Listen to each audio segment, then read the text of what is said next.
কি অভাব চলে যায়। আর শয়তান মানুষকে শিক্ষা দেয় তোমার অভাব হবে। দেখবেন আমাদের অনেকে আছেন তার 2টা সন্তান আছে, তারপরে হয়তো তাদের ইচ্ছার বাইরেও তাদের একটা সন্তান আসছে গর্বে।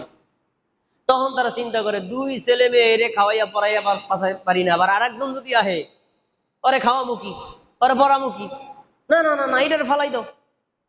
অপ্রয়োজনে কোনো মানে তার শারীরিক কোনো অসুবিধা নাই, ডাক্তারের কোনো নির্দেশ নাই, অপ্রয়োজনে সন্তানটাকে গর্ভপাত করে ফেলে। কেন? অভাবের ভয়ে। এইটা শিক্ষা দিছে কে? শয়তান। শয়তান মানুষকে অপব্যয় শিক্ষা দেয়। তা আপনি এই যে অভাবের কারণে সন্তানটাকে যে ফেলে দিলেন, একটা মানুষকে হত্যা করার গুনাহ আপনার ঘাড়ে চাপছে, এটা করা যাবে না। দেখেন আল্লাহ তাআলা কি বলছেন, আশ-শাইতানু ইয়া'দিকুমুল ফাকরা ওয়া ইয়া'মুরুকুম বিল ফাহশা। শয়তান মানুষকে অভাবের ওয়াদা করে, শয়তান মানুষকে অশ্লীল কাজ করতে বলে।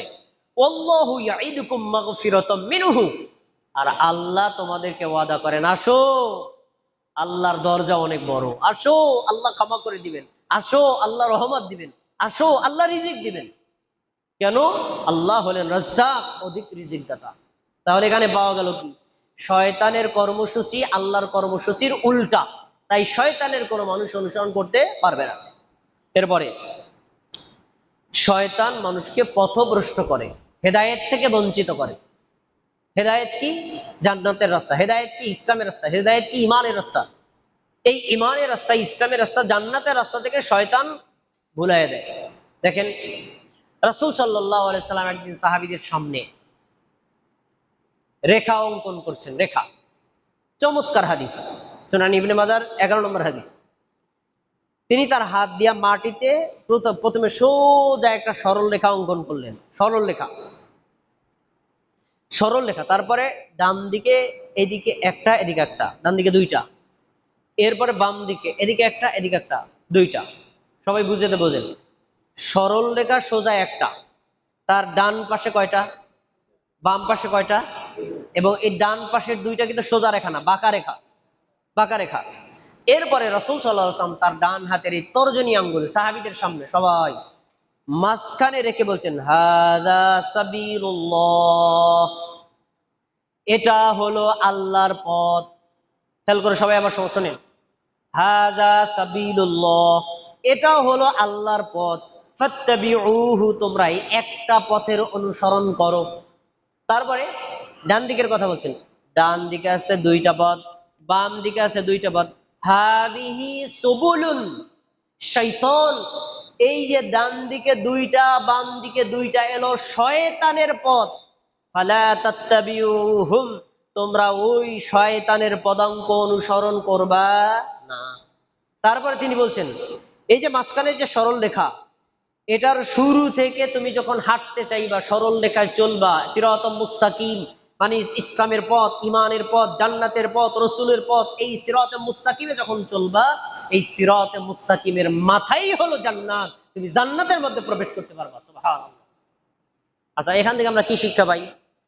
শয়তান কি আল্লাহ রাস্তায় হাঁটতে বলছে না আলাদা রাস্তায় হাঁটতে বলছে?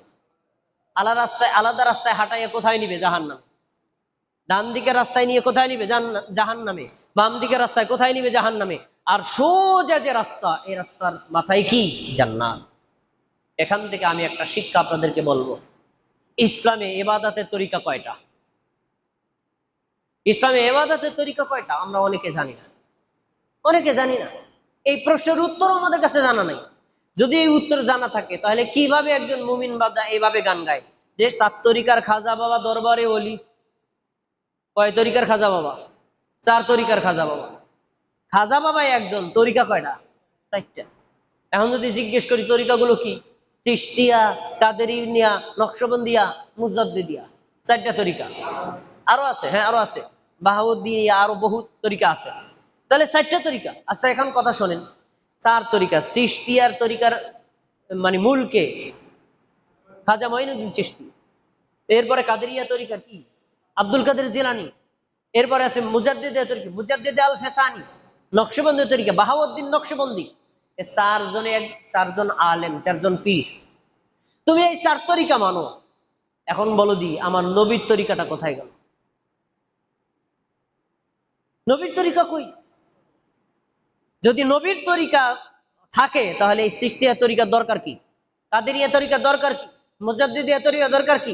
বাহাউদ্দিনের তরিকা দরকার কি? পীরের তরিকা দরকার কি? ইমামের তরিকা দরকার কি? মাযহাবের তরিকা দরকার কি? এই যে আল্লাহ দিছেন নবীর তরিকা, একটা তরিকা, এই এক তরিকাই হলো জান্নাতের তরিকা। এক তরিকার বাইরে পীরের তরিকা, বুজুর্গের তরিকা, এলাকার তরিকা, দেশের তরিকা, দশের তরিকা, যত তরিকা বানাইছে সব শয়তানের আবিষ্কার। আল্লাহ দিছেন একটাই তরিকা, আর ওই তরিকা হলো তরিকায় মুহাম্মদ সাল্লাল্লাহু আলাইহি ওয়াসাল্লাম। এই জন্য নামাজ পড়েন, রোজা রাখেন, হজ করেন, যাকাত দেন, ফরজ আমল করেন, নফল আমল করেন, নারীর জন্য, পুরুষের জন্য, যুবকের জন্য, যুবতীর জন্য, প্রত্যেকটা মানুষের জন্য একটাই তরিকা, এটা হলো মুহাম্মদ সাল্লাল্লাহু আলাইহি ওয়াসাল্লামের তরিকা। এই তরিকার বাইরে যদি আপনি নামাজ, রোজা, হজ, যাকাত করেন, আপনার নামাজ, রোজা, হজ, যাকাতের মূল্য আল্লাহর কাছে কিছুই না। ওই যে তরিকাগুলো আবিষ্কার করছে কে? শয়তান। এইভাবে বাড়াইতে বাড়াইতে বাংলাদেশে মোট তরিকার সংখ্যা দাঁড়াইছে 126। আরো বাড়বে, কিয়ামত পর্যন্ত বাড়বে। শয়তান তো বৈশা নাই, আরো আবিষ্কার করতেছে, মেশিনে আরো আবিষ্কার করতেছে। কিন্তু ইসলামী তরিকা কয়টা? একটা। সকল সাহাবীগণ নবীর তরিকা মানতেন। সকল মহিলা সাহাবী নবীর মতো সালাত আদায় করতেন। সকল পুরুষ সাহাবী নবীর মতো সালাত আদায় করতেন। সকল তাবেঈরা নবীর মতো সালাত আদায় করতেন। চার মাযহাবের ইমামগণ নবীর মতো সালাত আদায় করতেন। যত হক্কানি আলেমরা ছিলেন নবীর মতো ইবাদত করতেন। অতএব নবীর তরিকার বাইরে অন্য যত তরিকা, এটা ইসলামের তরিকা না, শয়তানের তরিকা। শয়তান এই তরিকার মাধ্যমে মানুষকে কি জাহান্নামের দিকে নিক্ষেপ করে।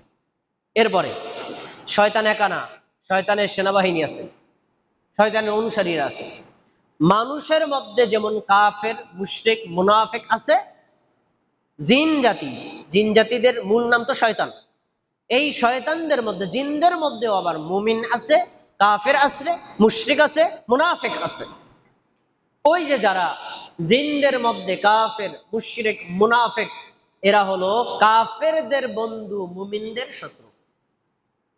ওই শয়তানরাই মানুষ যারা ইমানদার তাদেরকে বেঈমান করে তাদেরকে জাহান্নামে নিক্ষেপের ব্যবস্থা করে। একটা হাদিস শোনেন, রাসূল সাল্লাল্লাহু আলাইহি সাল্লাম বলেছেন, শয়তান তার পানির উপরে আরশ স্থাপন করে। আরশ মানে হলো শয়তানের বসার স্থান, একটা জায়গা, আল্লাহর আরশ না। যে শয়তানের লিডার চেয়ারের উপর বসে বলে, এই আমার সৈন্যবাহিনীরা আজকে সারা দিনে কে কি কি কাজ করে আসছো আমার কাছে রিপোর্ট দাও, কে কি কাজ করে আসছো রিপোর্ট দাও।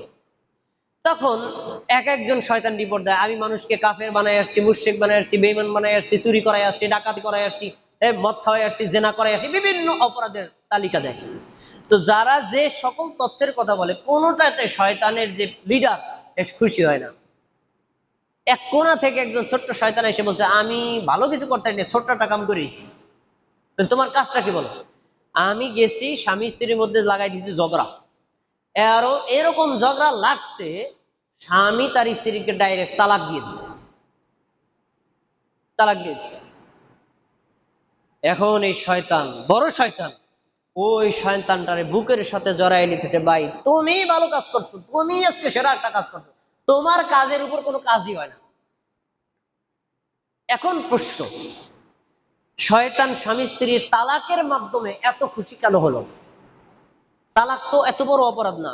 তালাকের চাইতে জেনা করা বড় অপরাধ, তালাকের চাইতে চুরি করা বড় অপরাধ, তালাকের চাইতে মিথ্যা কথা বলা বড় অপরাধ, তালাকের চাইতে খুন করা বড় অপরাধ, তালাকের চাইতে শিরিক করা বড় অপরাধ, তালাকের চাইতে কুফরি করা বড় অপরাধ। তারপরে তালাকটা পেয়ে শয়তান এত খুশি হলো কারণ তালাক হলো এমন এক অপরাধ, এই অপরাধ বহু অপরাধের পথ উন্মুক্ত করে। দেখবেন তালাক একটা দিছে, কিছুক্ষণ পর মাথা ঠিক হয়েছে, আয় হায় রে আমার যে ছেলে মেয়ে আছে, বউ যদি চলে যায় এই ছেলে মেয়ে ফালবে কেডা। কিছুক্ষণ পর হুশ হয়েছে, আয় হায় রে আমার যে ছেলে মেয়ে আছে, আমার আবার কেডা বিয়ে বিয়ে দিবে, তা আমি আবার কারে বিয়ে করবো, সংসার কেমনে চলবে, নানান কথা চিন্তা করে এখন বউরে ফেরত আনার চিন্তা করতে। হুজুরের কাছে গেছে, হুজুর কাছে গেছে, শেষ, আর ফেরত আনতে পারবা না। হুজুর এটা লাইন বাই করেন, দেখেন দি কোনো মানে টেবিলের নিচ দিয়ে একটা ফাঁক ফুটা দিয়ে আনা যায়, পদ্ধতি একটা আছে। তোমার এই বউরে হিল্লা দিতে হইবে, হিল্লা দেওয়ার পরে তারপর আবার তারে ফেরত আনা যায় আছে। হুজুর হিলার সিস্টেমটা কি? ওই যে হিলার সিস্টেম হলো এটারে আরেকজনের কাছে বিয়ে দেবা, এক রাত একদিন বা এক সপ্তাহ থাকলো, তারপরে সে তালাক দিবে, তারপরে আবার তারপর তুমি আইন আবার নতুন করে বিয়ে করবা। হুজুর এক সপ্তাহে একদিন দুই দিন দিন লিগে আবার কার কাছে বিয়ে দেবো? হুজুর আপনি বিয়ে করেন। ঠিক আছে, দেও ওর কাছে বিয়া। হুজুর বিয়ে করিয়া লাইছে। হুজুর সপ্তাহানি রাখা, তারপর আবার তার তালাক দিয়েছে, নিয়ে যাও। এরপর আবার ওই লোকটা তারে বিয়ে করছে। দেখেন এখন তারা যে বিয়ে করছে, বিয়েটা ওই যে আগে তালাক হয়েছে এক শয়তানি, হুজুরে জেনা কলাইলো ডাবল শয়তানি, এরপর তার আবার রিপ্লাই করে আনছে 3 নম্বর শয়তানি। এই শয়তানি কতগুলো শুরু হয়েছে দেখেন। এরপর যে পিসি বেসি হইব ওগুলো হবে যারও সন্তান, আরো কত শয়তানি। মানে একটা শয়তানের মাধ্যমে বহু শয়তানের পথ উন্মুক্ত হয়। এজন্য শয়তান স্বামী স্ত্রীর মাধ্যমে যদি তালাকের কাজ ঘটাইতে পারে তাহলে সবচেয়ে বেশি খুশি হয়। আমি ঘটনা কেন বললাম? এই জন্য বলেছি, শয়তান মানুষকে জাহান্নামে নিক্ষেপ করার জন্য ওই রকম সৈন্যবাহিনী প্রস্তুত করে দেয়, যেভাবে হোক মানুষকে জাহান্নামী বানাতে হবে। একটা হাদিস বলে খুতবা শেষ করছি। রাসূল সাল্লাল্লাহু আলাইহি ওয়াসাল্লাম বলেন, তোমরা কোরআনের আয়াত তেলাওয়াত করো। কোরআনের আয়াতের মধ্যে 14টা আয়াত আছে, ওই আয়াতগুলো তেলাওয়াত করার পরে সিজদা দিতে হয়। এগুলো বলা হয় তেলাওয়াতের সিজদা। যখন একটা আয়াত বান্দা তেলাওয়াত করার পরে সাথে সাথে সিজদা দেয়, রাসূল সাল্লাল্লাহু আলাইহি ওয়াসাল্লাম বলেন সিজদা দেওয়ার সাথে সাথে ওই লোকটার জন্য জান্নাত বরাদ্দ হয়ে যায়। সুবহানাল্লাহ। যখন কোরআনের আয়াত তেলাওয়াত করলেন, আপনি সিজদা দিলেন, তখন আপনার জন্য জান্নাত হয়ে গেল। তখন শয়তান কাঁদতে কাঁদতে আফসোস করতে করতে দূরে চলে যায়। আর সে বলে, আয় হায়, আমি কি একটা কাজ করলাম? আল্লাহ আমাকে বলছিল আদমকে সিজদা দে, আমি যদি দিতাম জান্নাতি হইতাম। আমি সিজদা দেই নাই, আমি জাহান্নামী। আর আদম সন্তানকে বলছে এই যে আয়াতে তেলাওয়াত আসছে সিজদা দে, সিজদা দিল, তার জন্য জান্নাত হয়ে গেল। আয় হায়, আমার কি আফসোস, আমি জান্নাতে যাইতে পারলাম না, ও জান্নাতে গেল, আমার কি অবস্থা। তাহলে মানুষ যদি জান্নাতি হয় শয়তান খুশি না বেজার? বেজার। আর মানুষ যদি জাহান্নামী হয় তাহলে শয়তান খুশি। তাহলে শয়তানের কর্মসূচি হলো মানুষকে জাহান্নামী করা। এজন্য আমাদের কাজ করতে হবে। আর অনেক তথ্য আল্লাহ কোরআনে উল্লেখ করেছেন। আমি একটা তালিকা 3 ভাগের 1 ভাগ বলছি, আরো 3 ভাগ আছে যেগুলোতে শয়তানের কাজ আল্লাহ কোরআন মধ্যে বিভিন্ন জায়গায় উল্লেখ করেছে। এগুলো উল্লেখ করার উদ্দেশ্য মানুষ যেন শয়তানের পথ অনুসরণ না করে। শয়তান মানুষের প্রকাশ্য শত্রু, আখিরাতের শত্রু, দুনিয়াবী শত্রু। এজন্য আমরা শয়তান যে সকল কাজ করে, করতে বলে, নির্দেশ করে, এগুলো করব না, বরং আল্লাহ এবং তার রাসূল নবীগণ যে কাজগুলো করতে বলেছেন, আদেশ করেছেন, আমরা সেগুলোই করব। যদি আমরা শয়তানকে শত্রু বানাই, শয়তানের কর্মসূচি ত্যাগ করি, আল্লাহ এবং তার নবীদের কথাগুলো মেনে চলি, আল্লাহ রাব্বুল আলামিন আমাদেরকে দুনিয়াতেও শান্তি দিবেন, আখিরাতেও শান্তি দিবেন। আল্লাহ রাব্বুল আলামিন আমাদের সবাইকে শয়তানকে শত্রু, আল্লাহকে বন্ধু, আর নবীকে এবং কোরআন হাদিসকে সঙ্গী বানানোর তৌফিক দান করুন। আমিন।